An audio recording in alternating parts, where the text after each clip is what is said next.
The great hall of the Galactic Defense Coalition buzzed with nervous energy.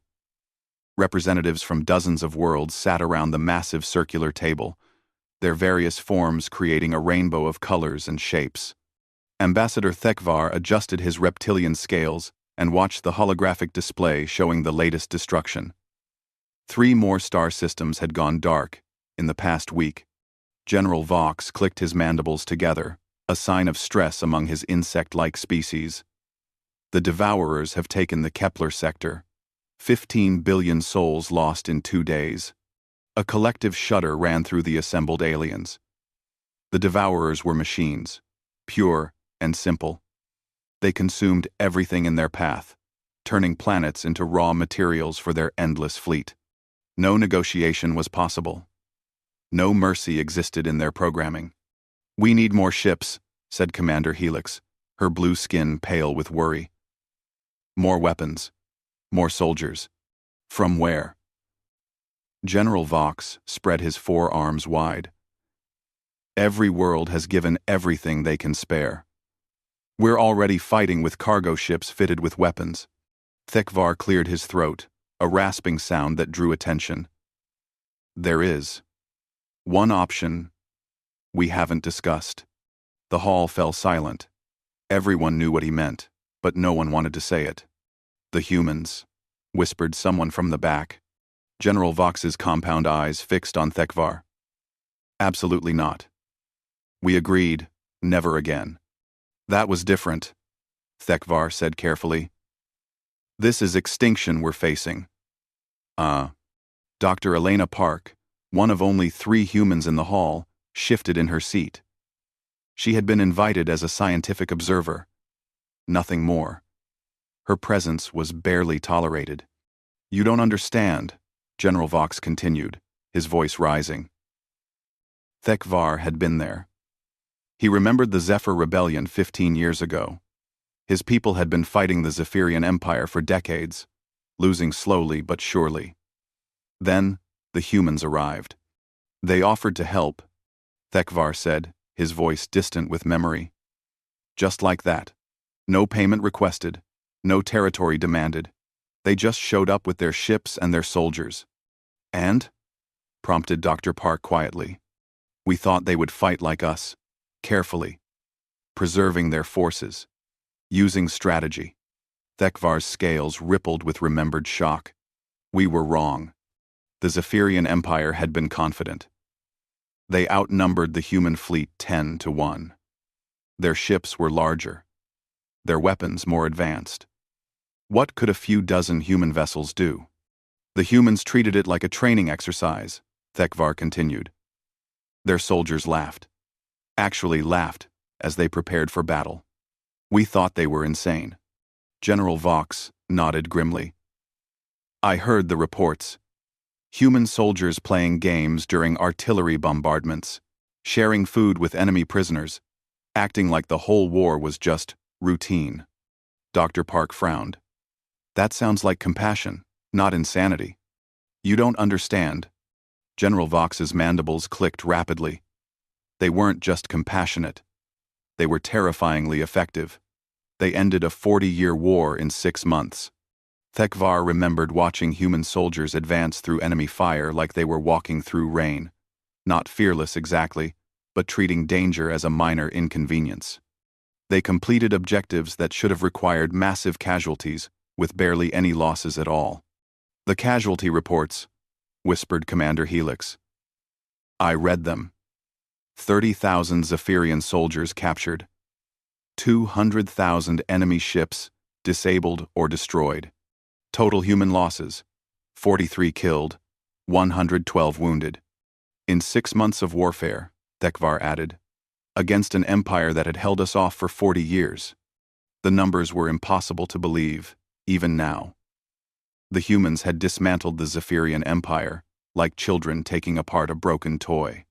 They did it efficiently, almost casually, while treating their enemies with more kindness than most species showed their friends. But the worst part," General Vox continued, "was how they acted afterward, like it was nothing special. They helped with reconstruction, shared their medical technology, then just left, back to their little corner of space. Dr. Park looked confused. That sounds admirable. You're missing the point, Tekvar said gently. We threw everything we had at that war. Every ship, every soldier, every resource. It was life or death for our entire civilization. To them, it was just another Tuesday. The hall was quiet as the implications sank in. The humans had saved multiple species from extinction, ended a brutal war, and treated it like a minor favor for neighbors. Since then, General Vox said, every intelligence agency in the galaxy has tried to understand human military doctrine. We've studied their weapons, their tactics, their training methods. And, Dr. Park asked, we can't figure out what makes them so effective. Their technology isn't much better than ours. Their strategies are simple, almost basic. But somehow, Grote, somehow they win, Tekvar finished. Every time, against any odds, without breaking a sweat. Dr. Park was quiet for a long moment. Then she said something that chilled everyone in the room. Those were just our regular forces. The silence that followed was deafening. What do you mean, regular? General Vox asked slowly. Standard military units, Dr. Park explained. Basic soldiers and equipment. Nothing special. Tekvar felt his scales go cold. Nothing special? Human military has different classifications, Dr. Park said casually. Regular forces, special forces, elite units. What you encountered were just the troops we send to routine assignments. General Vox stared at her. Routine assignments? Peacekeeping. Humanitarian aid. Basic military support for allies. Dr. Park paused. The kind of work we give to soldiers who need practice. The implications hit the room like a physical blow. If those terrifyingly effective human soldiers were just the basic level, how many levels are there? Tekvar asked quietly. Dr. Park smiled, but it didn't reach her eyes. Enough. At that moment, alarms began blaring throughout the station. New reports flooded in. The Devourers had accelerated their advance. 4 more systems gone, in just hours. The machine fleet was moving faster than ever before, straight toward the core worlds. General Vox looked around the room at the faces of his allies. Fear, desperation, and the dawning realization that they might have no choice. Contact Earth, he said quietly. Sir? His aide asked. Contact Earth.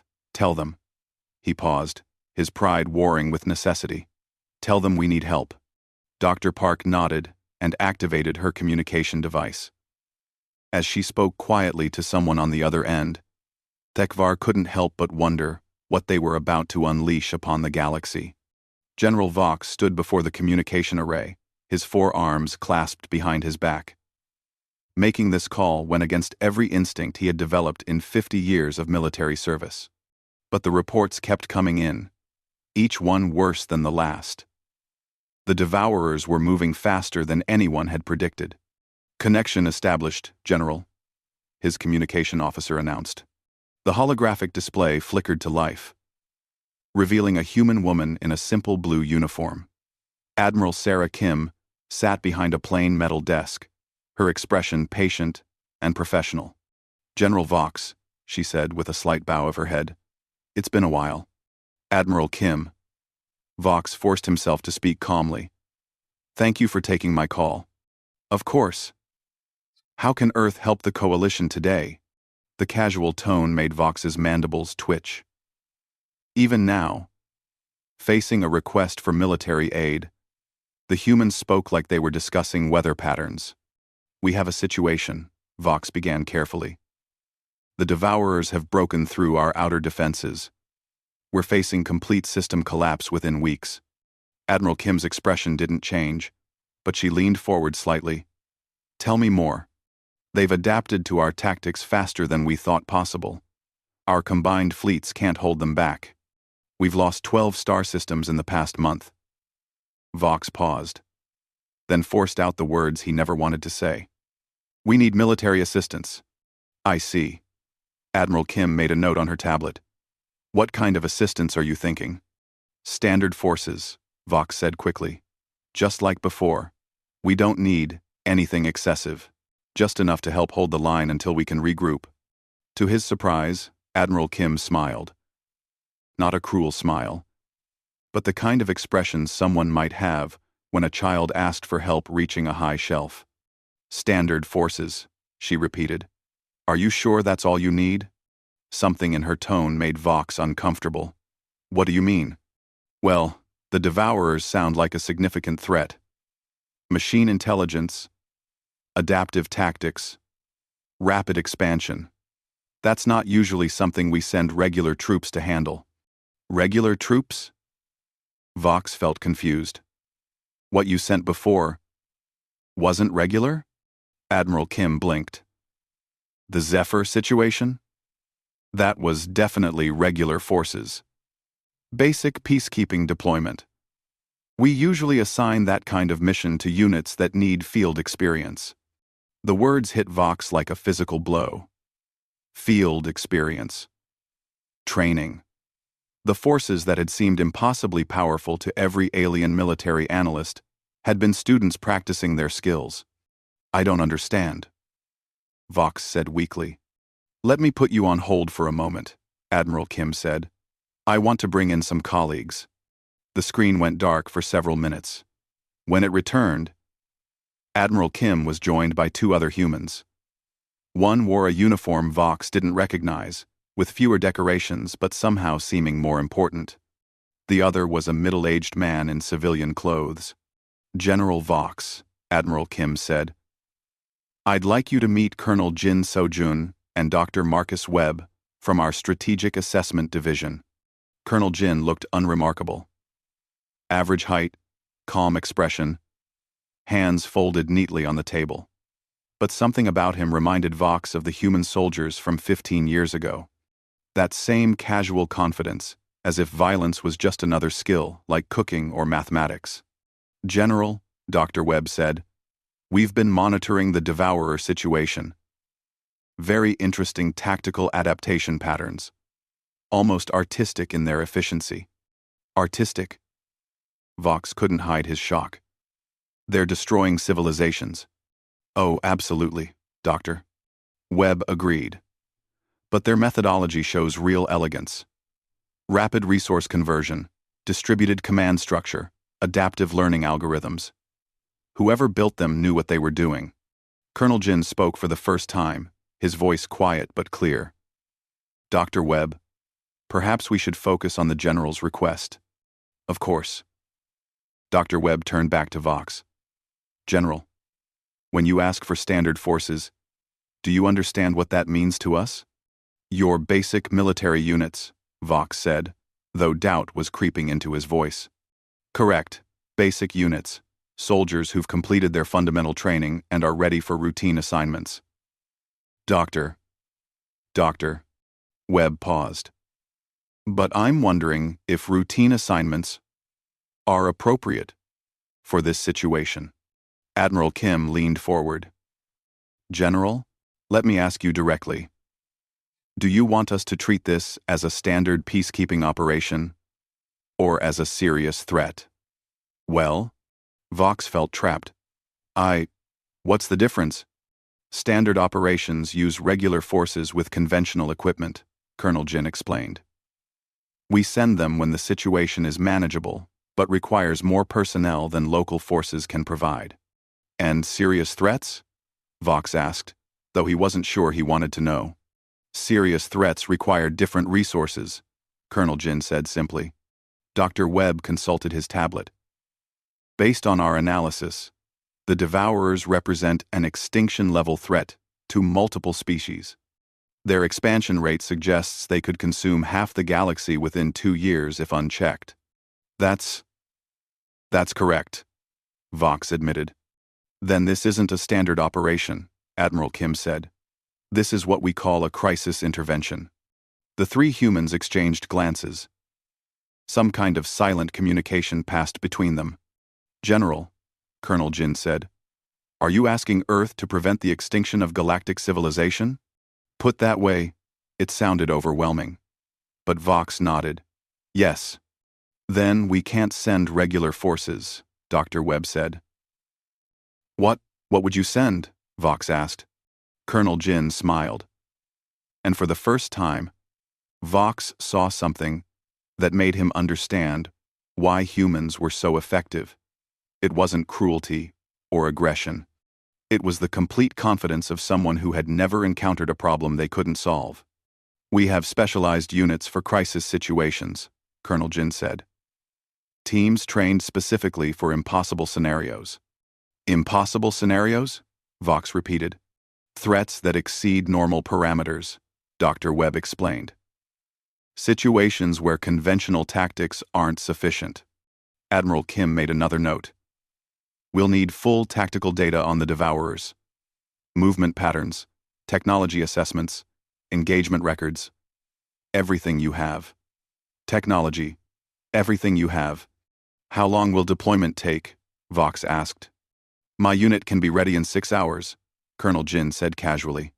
6 hours.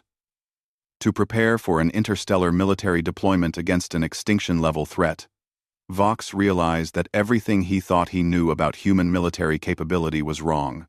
Colonel, he said carefully, what do you call these specialized units?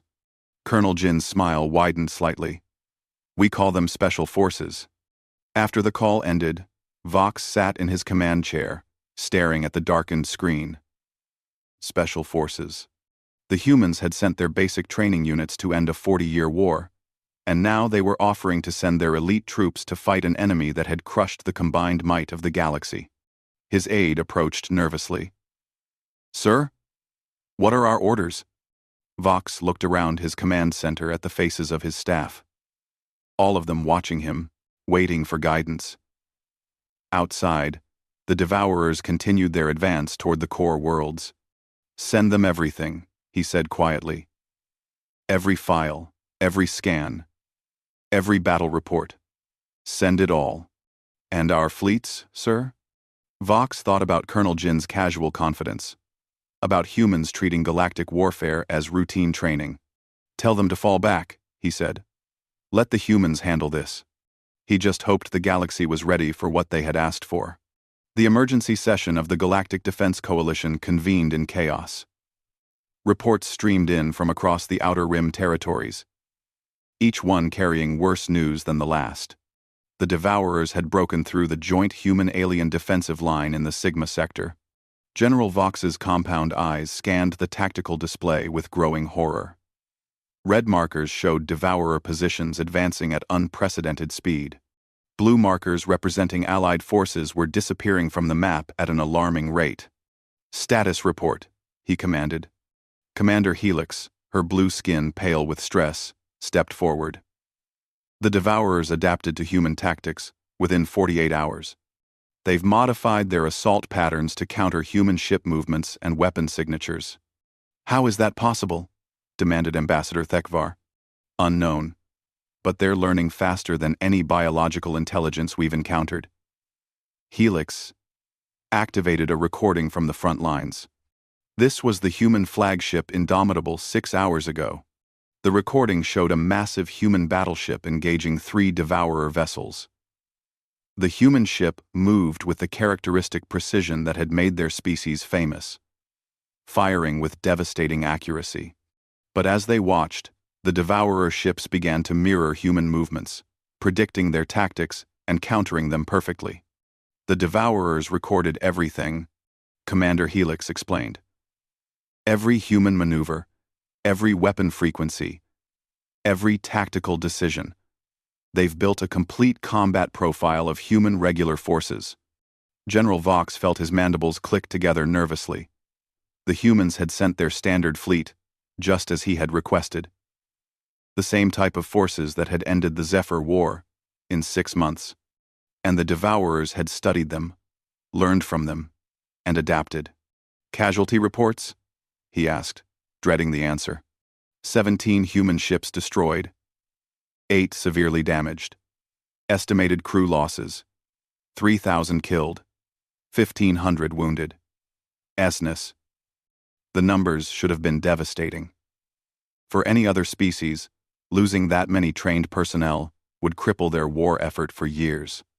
But Vox remembered the human attitude toward losses in previous conflicts.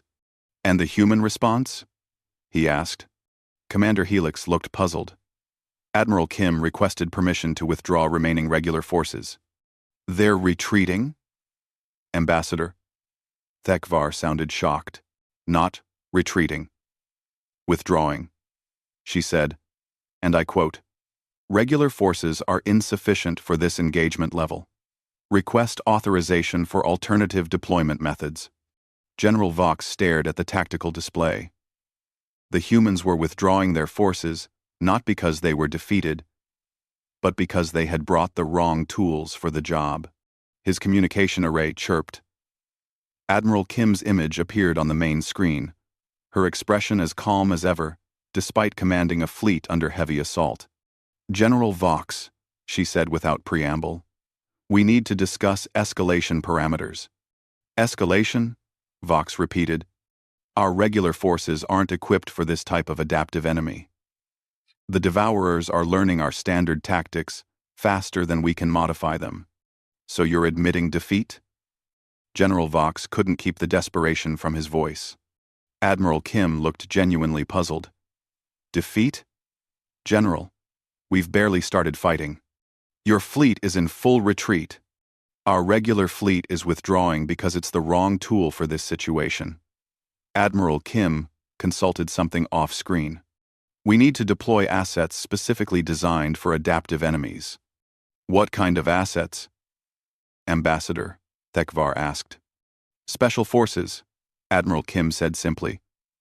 "Colonel Jin's unit has been analyzing the combat data. They've developed counter-strategies for the Devourer adaptation patterns." General Vox felt a chill run down his spine. "You want to send fewer ships?" "We want to send better ships," Admiral Kim corrected. "And better people." Dr. Elena Park, who had been silent during the emergency session, finally spoke up. "Admiral, are you certain this situation warrants Special Forces deployment?" "Dr. Park, the Devourers have consumed 43 star systems in the past week. They've demonstrated tactical learning capabilities that exceed most organic intelligences. This is exactly what Special Forces exists for." Dr. Park nodded slowly. "I'll need to inform the Coalition about what they can expect." "What do you mean?" General Vox asked. "Doctor." Park turned to face the assembled alien representatives. "When Admiral Kim says Special Forces, she doesn't mean slightly better regular troops. She means people who specialize in impossible situations." "Impossible situations?" Commander Helix repeated. "Scenarios where normal tactics don't work. Enemies that adapt too quickly for standard responses. Threats that require..." Dr. Park searched for words. "Creative solutions." General Vox watched Admiral Kim's face during this exchange. The human admiral showed no concern about facing an enemy that had devastated the combined fleets of the galaxy. If anything, she seemed pleased. "Admiral," he said carefully, "exactly how different are Special Forces from your regular troops?" Admiral Kim smiled, and for the first time, General Vox saw something in a human expression that made him understand why other species found them unsettling. It wasn't cruelty or aggression. It was the look of someone who enjoyed solving puzzles, no matter how dangerous.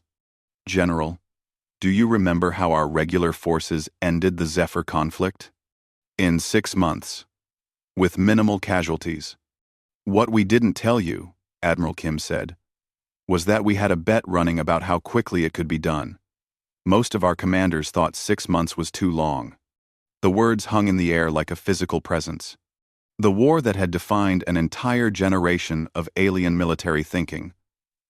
The conflict that had showcased human capabilities to the galaxy had been a casual exercise to the humans involved. "Special Forces doesn't make bets about timing," Admiral Kim continued. "They make bets about whether they'll need to use their standard equipment, or if the situation requires improvisation." "Improvisation?" Ambassador Thekvar's scales rippled with nervousness. Creative problem solving, Dr. Park explained.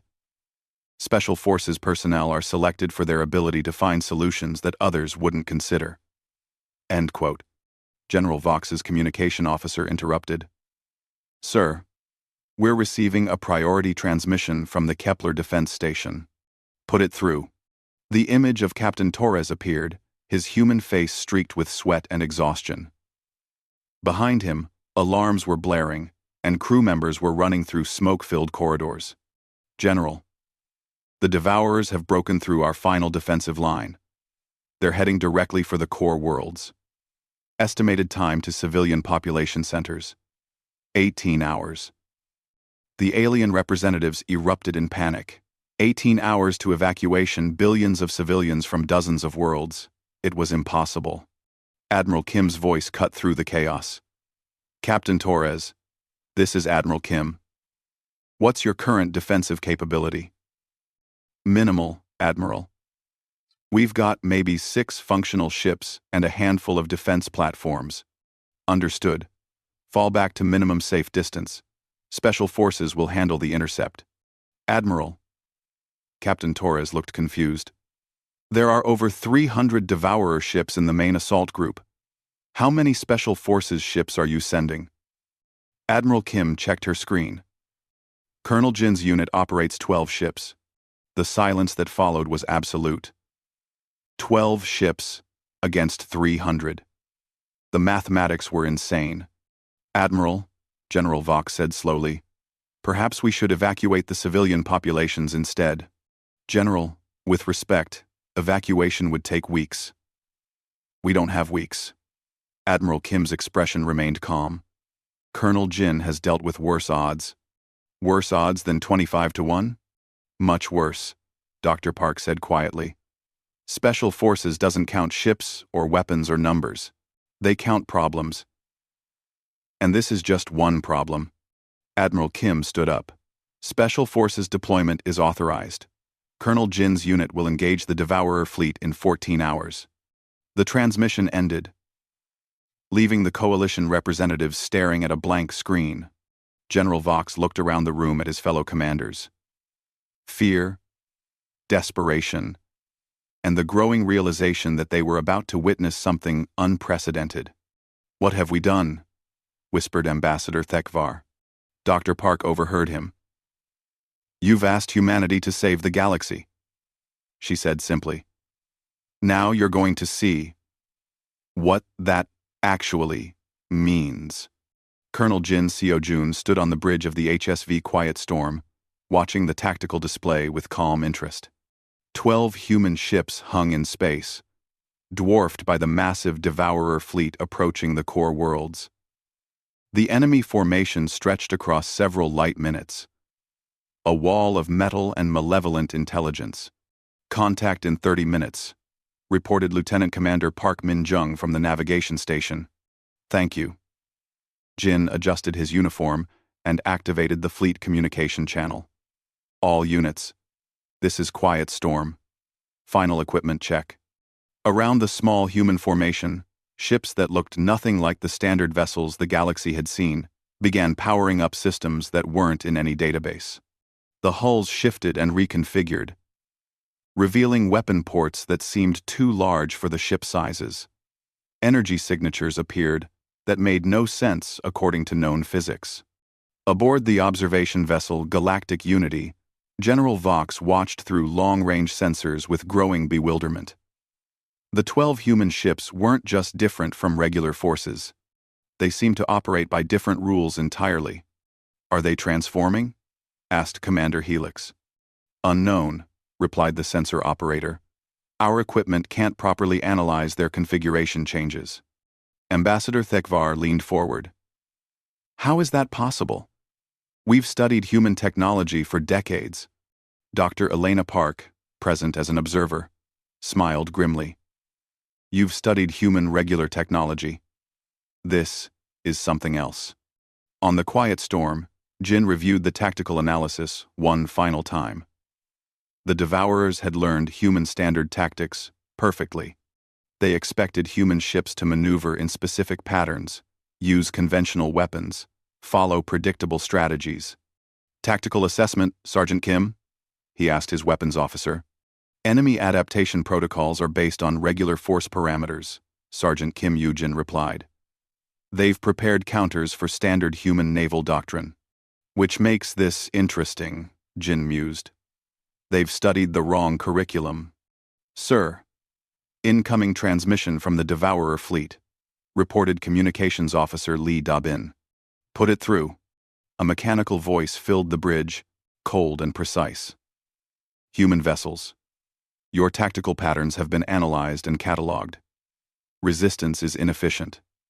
Surrender will result in rapid processing. Jin activated the reply channel. Thank you for the warning. We'll keep that in mind. The Devourer voice paused, clearly not programmed for polite responses. You will be destroyed. Probably not, Jin said conversationally. But we appreciate your concern. He closed the channel and turned to his crew. Tactical deployment. Pattern Sigma 7. Let's show them something they haven't seen before. What happened next defied everything the galactic observers thought they knew about space combat. The 12 human ships didn't charge the enemy formation or attempt to outmaneuver the larger fleet. Instead, they simply disappeared. Where did they go? General Vox demanded. Unknown, sir. They're not on any of our sensors.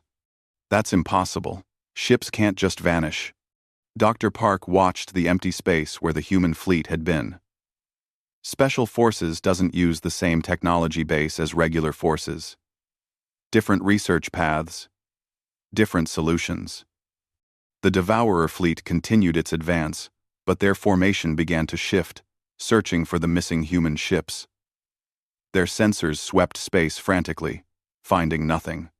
Then the attacks began. Devourer ships started exploding from the inside. Not from external weapons fire, but as if their own systems were turning against them. Entire vessels simply powered down, their crews of machines somehow disabled. How are they doing that? Commander Helix whispered. On the quiet storm, Jin watched his tactical display with satisfaction. Status report. Status report. Phase 1 complete, reported Sergeant Kim. 17 enemy vessels neutralized through internal systems infiltration. Phase 2 initiated, added Lieutenant Commander Park. Direct engagement commencing. The human ships reappeared, but not where the Devourers expected them. They materialized throughout the enemy formation, having somehow bypassed the outer defensive perimeter entirely. What followed wasn't a battle in any sense that the galactic observers could recognize. It was a demonstration of capabilities that seemed to bend reality. Human weapons fired, but instead of standard energy beams or projectiles, they unleashed effects that made Devourer ships simply stop functioning. Entire squadrons of enemy vessels found themselves unable to move or fire, their artificial intelligences confused by signals they couldn't interpret. They're not destroying them, General Vox realized. They're turning them off. Sergeant Kim's voice carried across the quiet storm's bridge. Enemy adaptation protocols are failing. Their learning algorithms can't process our tactical approach. Jin nodded. The Devourers had prepared for human tactics based on regular force observations, but special forces operated on principles that regular forces weren't cleared to know about. Sergeant Lee, initiate Phase 3, Jin commanded. Sir, are you certain? Full deployment seems excessive for this threat level. Jin considered the question seriously. The Devourers were dangerous to civilian populations, but they were hardly the most challenging enemy special forces had encountered. You're right. Maintain current parameters. No need to overcomplicate things. On the observation vessel, alien military analysts struggled to comprehend what they were witnessing. The 12 human ships moved through the Devourer fleet like they owned space itself.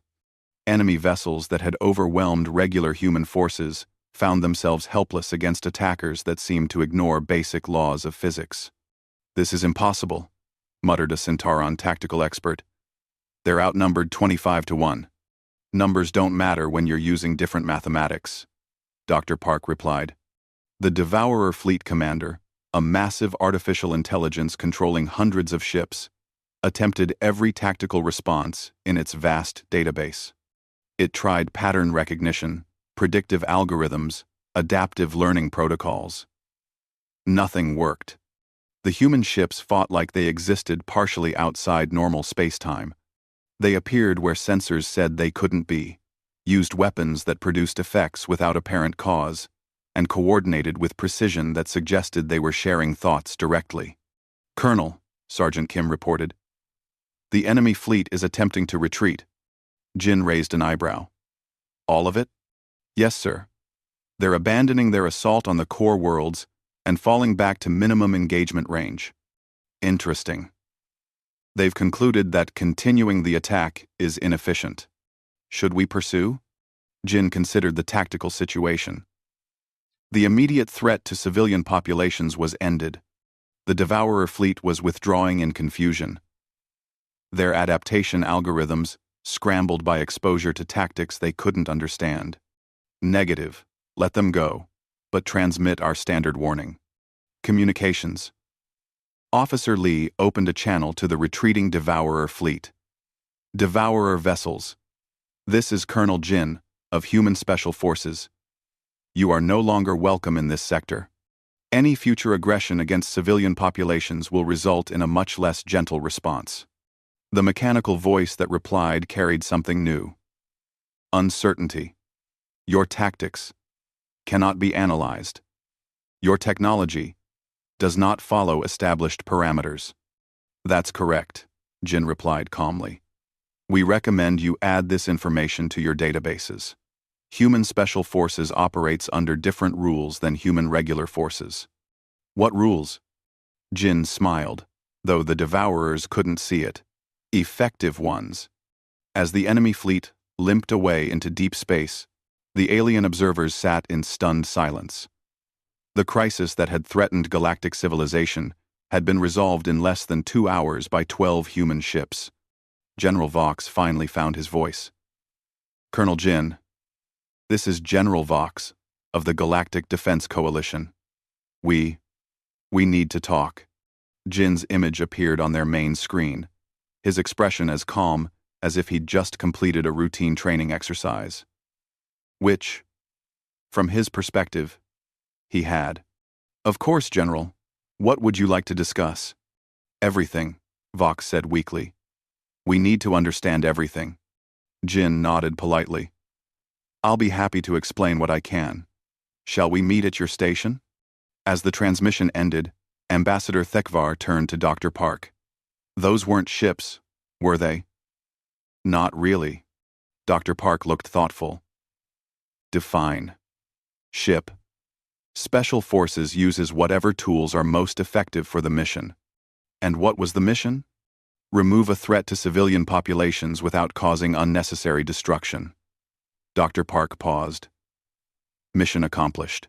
General Vox stared at the space where the Devourer fleet had been. Hundreds of ships, representing the most dangerous threat the galaxy had faced in centuries, driven off by 12 humans who treated the engagement as routine work.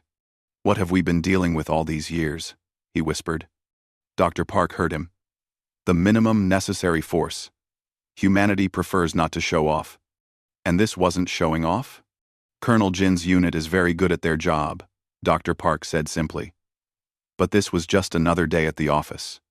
The meeting room aboard the Galactic Unity had been hastily reconfigured to accommodate the most important conversation in recent galactic history. Representatives from every major species sat around the expanded conference table, their attention focused on the single human sitting calmly at one end. Colonel Jin So-jun looked exactly as unremarkable as he had during the battle transmission. Medium height, quiet demeanor, hands folded neatly on the table. Nothing about him suggested he had just neutralized a fleet that the combined forces of the galaxy couldn't stop. General Vox cleared his throat nervously. Colonel Jin, thank you for accepting our invitation. Of course, Jin replied with a slight bow. How can I help clarify things for you? Ambassador Thekvar leaned forward, his scales still pale from shock. Colonel, we need to understand what we witnessed today. Your 12 ships defeated an enemy that overwhelmed our combined fleets. That's correct. How? Jin considered the question seriously. We used appropriate tools and methods for the threat level. Appropriate tools? Commander Helix's voice carried frustration. You made their ships stop working. You appeared and disappeared at will. You ignored basic physics. We used advanced technology and specialized training, Jin said simply. Nothing more complicated than that. Dr. Elena Park, sitting across from Jin, spoke up. Colonel, perhaps you could explain the difference between special forces and regular forces to our allies. Jin nodded. Regular forces handle standard military operations. Peacekeeping, territorial defense, conventional warfare. They use standard equipment and follow established protocols. And special forces? General Vox asked.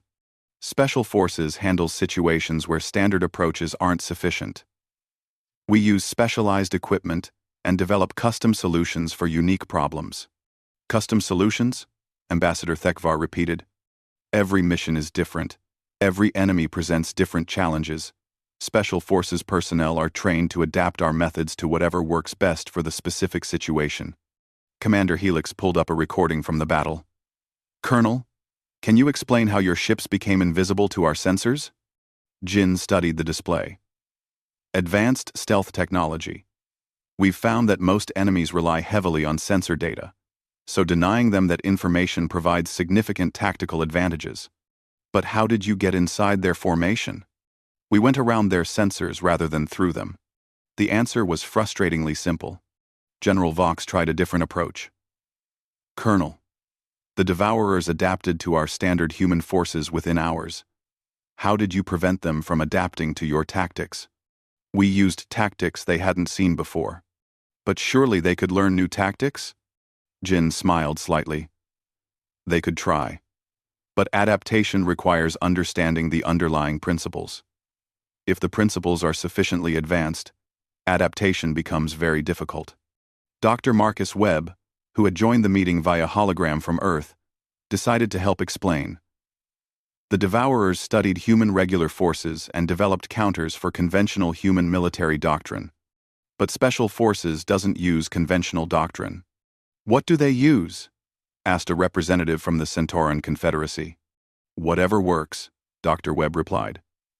Special Forces doctrine is built around problem solving, rather than following preset patterns. General Vox felt like he was trying to grasp smoke.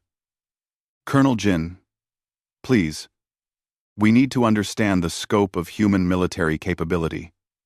What we've seen today changes everything.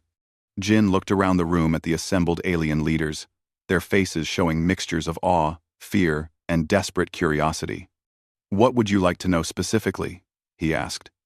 Everything, General Vox said. How many Special Forces units does Earth have? What other capabilities do you possess? How much of your military strength have we never seen? Jin was quiet for a long moment, considering how to answer. Finally, he spoke carefully. Earth maintains 12 Special Forces units. Each unit specializes in different types of missions. My unit handles adaptive enemies and impossible odds. 12 units, Ambassador Thekvar repeated slowly. Each as capable as what we saw today? Each unit has different capabilities. Some are more specialized than others. More specialized than turning off an entire enemy fleet? Jin's expression remained neutral. Some situations require more focused approaches. Dr. Park decided to help put things in perspective. Allies. Let me try to explain this differently. Human society organizes itself in tiers of capability. Civilians handle daily life. Local security handles minor problems. Regular military handles serious problems. Special Forces handles crisis situations. And above Special Forces? General Vox asked, though he wasn't sure he wanted to know. Dr. Park and Jin exchanged glances. There are other organizations, Jin said carefully. But they handle different types of problems. What types of problems? Problems that threaten human civilization itself. The room fell silent as the implications sank in. If special forces handled threats to galactic civilization, what could threaten human civilization specifically? Commander Helix asked the question everyone was thinking. Have those organizations ever been deployed? Way. Not recently, Jin replied. Most problems, General Vox repeated numbly. Dr. Webb's holographic image nodded. The galaxy is generally a peaceful place. Conflicts like the Devourer situation are unusual, but not unprecedented. How often do you deploy special forces? Ambassador Thekvar asked. Jin consulted something off-screen. My unit gets called for active missions, maybe 3 or 4 times per year. Usually for situations where regular forces would take too long or suffer too many casualties. 3 or 4 times per year, Commander Helix whispered. To solve problems efficiently, Jin corrected gently. Saving civilizations is often a side effect. General Vox stared at the human colonel, trying to process what he was learning. Colonel Jin, when your unit engages threats like the Devourers, do you consider it difficult work? Jin thought about the question seriously. Today's mission was well within normal parameters. The enemy was predictable and used conventional tactics. We've handled much more challenging situations. More challenging than machines that adapt to any strategy? Adaptation based on observation is fairly straightforward to counter, Jin explained. More challenging enemies are those that think creatively or operate outside standard logical frameworks. Ambassador Thekvar's scales rippled with nervous energy. Colonel, I need to ask directly. When human regular forces helped us end the Zephyr War, were they holding back? Groating. Of course, Jin said simply. The situation didn't require full deployment. Regular forces used minimum necessary force to achieve the objectives. Minimum necessary force, General Vox repeated, to end a 40-year war in 6 months. The war could have been ended much more quickly, Jin acknowledged. But that would have caused unnecessary disruption to local populations. Dr. Park leaned forward. Colonel, perhaps you could help our allies understand the human approach to problem solving. Jin nodded. Humans prefer elegant solutions. We analyze the problem, determine the minimum intervention required to achieve the desired outcome, then apply exactly that much force, no more. And today's desired outcome was? Stop the Devourers from attacking civilian populations. Neutralize their ability to threaten the core worlds. Avoid unnecessary destruction of enemy forces. Mission accomplished, General Vox said weakly. Mission accomplished, Jin confirmed. A new voice spoke up from the back of the room. Colonel Jin. Jin considered this. Unlikely. They'll spend significant time trying to understand what happened today. By the time they develop new strategies, they'll probably have found easier targets elsewhere. Easier targets? Commander Helix looked alarmed. Empty systems. Uninhabited resources. Building fleets against unknown enemies is inefficient for machine intelligences. Dr. Webb nodded. Our psychological analysis suggests the Devourers will avoid this sector for several decades while they process the encounter data. General Vox looked around the room at his fellow leaders. They all shared the same expression. The dawning realization that everything they thought they knew about the galaxy had been wrong. Colonel Jin, he said finally, what does humanity want from the rest of us? Jin seemed surprised by the question. Want? Nothing particular. We enjoy peaceful cooperation with our neighbors. Trade, cultural exchange, occasional assistance with problems that exceed local capabilities. That's all? That's all. Humans prefer quiet neighbors and interesting conversations. Ambassador Thekvar spoke quietly. Colonel, are we your equals? Jin looked genuinely puzzled. In what sense? As species. As civilizations. Are we peers? Or something else. Jin was quiet for a long moment, choosing his words carefully. Every species has different strengths. You've built remarkable civilizations, created beautiful art, developed unique philosophies. Those are achievements we deeply respect. But if you're asking about raw capability. Jin paused. Humans are very good at solving problems. It's what we do. The meeting continued for several more hours, but the fundamental understanding had been established. The galaxy had spent decades trying to understand humanity's place in the cosmic order. Today they learned that humanity didn't have a place in that order. They were the order. As the various representatives filed out of the meeting room, each carrying news that would reshape their civilization's understanding of reality, General Vox remained behind with Jin. "Colonel," he said quietly, "should we be afraid of you?" Jin smiled, and for the first time, it reached his eyes. "General, humans have been your neighbors for 50 years. In that time, have we ever given you reason to fear us?" "No," Vox admitted.